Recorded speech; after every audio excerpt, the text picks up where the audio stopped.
Good morning. We are continuing with our oh so fun project, which is to customize a Swan SW1664 16-holer. It's the old style trapezoidal mouthpiece, short throw slide. We have a lot of work ahead of us. What we did yesterday was that we took the back edge of the covers and bent it under with hammering, and then put a little curvature, a little outer curvature on the covers. And of course I'll have to rebend them a few times to get them to hold that position. I'll do it again just right now, gently pulling them apart. And metal, of course, has a memory. You do have to redo some of these things. And you can see that on this cover now there is an arch. It opens it up. Well, what are we doing this morning? Well, we've got a lot of work ahead of us here. First thing I'm going to do is to sand. I'm going to disassemble the harp and then sand the comb. I'm going to sand the mouthpiece. Later on I'm going to actually lap the mouthpiece into the blanks. But this video is on how to sand a comb. So I'm just going to get started on my work. I am going to mention that I usually keep a little tub for my parts, and they come with a blue top. I think I pay $1. This is a Ziploc, and they work great. And then I have two-way Scotch tape. I have a screwdriver, and I have my safety glasses, and a whole bunch of sandpapers over there. Just so you can see them, sandpapers. Okay, well, we're just going to have you stay close here, and we're going to just start doing our job and get to it. So I bring the little tub over here. Tightening, air tightening of a harp, an ABS comb harp, is something that will improve just about any of the ABS instruments, including Suzuki's, and the Swans, and East Tops, and even the Honers. And when I do this, I usually just lay it here and push them over like that, so those go here. Okay, our next thing is go ahead and pull this mouthpiece, and I always guide the screwdriver with my finger or fingertip, because I really want to control where that head hits. And if you try and just do it freehand, that doesn't work so well, and you'll find that you do whack things.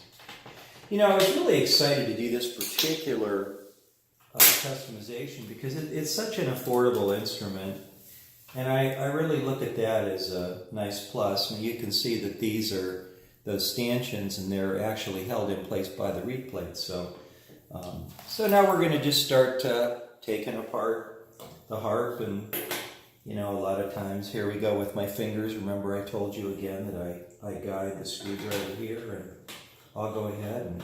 Now that one was real loose, so for whatever reason, that guy didn't get tightened up at factory, because this has never been apart, and this one's a little loose too. Interesting, this is the first harp I've ever worked on for the Swan, where the screws were just a hair loose, and I'm just going to go ahead and just loosen them all up and dump them. Every one of these is barely down. This one is okay. Why they're loosish, I don't know. I'd say they were tight enough to seal the harp, but barely, some of them. So I just kind of click along here at a pretty good rate. And you do want to be careful that your screwdriver fits your screw. They're made in different sizes and in different shapes. These are excellent fit for this, which is a 262P. And this is WIHA Pico Finish. Great product. These are available on websites from harmonica makers like Seidel and Honer.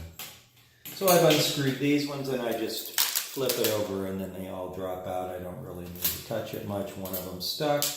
Then we have the 1, 2, 3, 4 smaller ones down here at the front, which is something that these guys do that I think is pretty darn cool.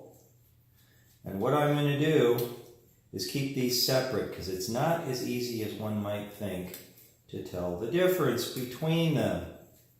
The big ones, the thinner and the thicker screws. I'll show you that. You'd probably be interested in it. So I just took off 4 of them. Reed plates are now free. Safety glasses go on because the spring could come out. Always wear your safety glasses when you could have the spring released. I come here, and we have 1, 2, 3, 4. Okay, so those are the little screws. I'm going to keep them separate. I'm ready now to pull these reed plates here and just let them drop off, and I can see that the spring is on this side, and if it's going to let loose, it'll come out here. What I do to get a spring out is I take a little pair of pliers and just tap it and bring it out.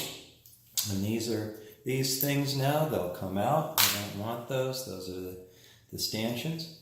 If you've never seen the inside of a comb, you'll see that the chambers have different depths depending on what note they are, and the lower ones are very deep, and the ones in the middle of the harp are less deep and goes up to here. So that's kind of something that you may not have known. Okay, now our business at hand today, of course, is to consider this comb top. Now, if you look at it, you can see it's not totally flat now. See, that part's kind of low. That around it is high. And same thing over here. It's not a uniform sanding. They do sand them at factory, but not a whole lot. So let's take something here that's got a little bit of bite to it. This is a 150. I'm just going to run a couple passes here quickly. I'm doing it on glass because glass is totally flat. And I'll just come here, and we can take a look and see that it is hitting most of the plastic right now. That's a good sign. But it's not hitting on the ends. So that means that I'm going to keep sanding. I want the whole comb top to be perfect. And you can see that I've got a little problem here. It's a very aggressive sandpaper. I don't really want to get on it. You'll see I'm turning it end to end. Okay, now if we take a look, you'll see the whole thing is getting bitten by the sandpaper. You can also look at the sandpaper for telltale signs of, are there signs that the plastic was, coming off, like that the skid mark there, a black one, it shows because it's solid that it was gripping plastic all the way along. This is 600, which I'm going to start with 500 here, and just kind of start to smooth it just a bit. Oh, it's done nice. I don't need the protective glasses. It was the spring I was concerned about. See, if that spring lets loose out of that comb and catches and jumps, they do jump.